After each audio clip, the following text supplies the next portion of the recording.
Level 1-এ BJP তাদের গত এক দশকের পলিটিক্যাল ইকোনমি দাঁড় করিয়েছে, যেখানে বাংলাদেশি মুসলিমকে একটা হুমকি হিসেবে দেখে। এই বয়ানটা সময়ের সাথে সাথে বদলেছে।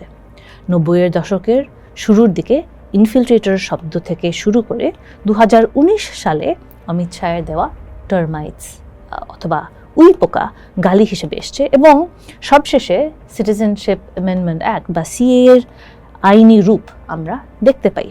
এই আইনটি প্রথমবারের মতো আশ্রয়ের ক্ষেত্রে ধর্মীয় পরীক্ষা চালু করলো, অমুসলিমদেরকে নাগরিকত্বের পথ খুলে দিল। পশ্চিমবঙ্গে বিজেপির বড় জয় পায়, যেখানে শুভেন্দু অধিকারী সিএ এর অধীনে হিন্দুত্বের ছাড় দিয়ে শুধু বাংলাদেশি মুসলিমদের তাড়িয়ে দেওয়ার প্রচারণা চালিয়েছেন। এই ডিটেক্ট ডিলিট ডিপোর্ট নির্দেশে কোনো পলিসি চ্যুতি ছিল না, এটা ছিল নির্বাচনী প্রতিশ্রুতি। এটাই ছিল তাদের উইনসেট। আবার লেভেল 2-এ ভারতের বাংলাদেশকে দরকার। দক্ষিণ এশিয়ায় বাংলাদেশ ভারতের সবচেয়ে বড় ট্রেডিং পার্টনার। তিস্তা পানি চুক্তি কিন্তু এখনও অমীমাংসিত। ভারতের উত্তর পূর্বাঞ্চলে যাতায়াতের জন্য বাংলাদেশের ট্রানজিট সুবিধা অত্যন্ত গুরুত্বপূর্ণ। হাসিনার আমলে দিল্লিকে এমন এক সরকার দিয়েছিল যারা নিজেদের অভ্যন্তরীণ রাজনৈতিক ক্ষতি স্বীকার করেও ভারতের কৌশলগত পছন্দগুলোকে অগ্রাধিকার দিত। 2024 সালের অগস্টে সেই ব্যবস্থার পতন ঘটে।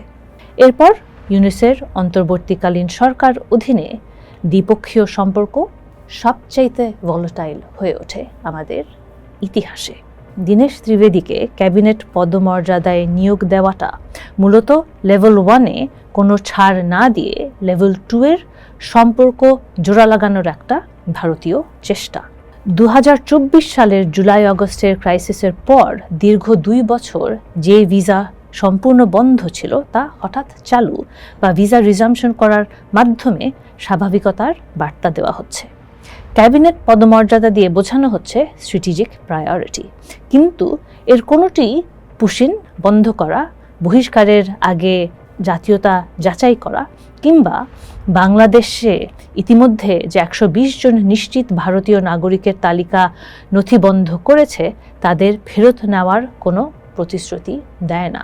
পুরোটাই তাদের অভ্যন্তরীণ রাজনীতি। এই পুশিন সংকটকে আমরা যদি স্রেফ বাইল্যাটারাল সম্পর্কের পতন হিসেবে দেখি বা হিন্দুত্ববাদী পলিটিক্সের একটা অংশ হিসেবে দেখি, তাহলে সেটা ভুল ভাবা হবে। কারণ আমরা বুঝতে পারি না যে কেন তাহলে তারা বর্ডার বন্ধ করে দিয়ে এই প্রবলেমটা সুরাহা করে না।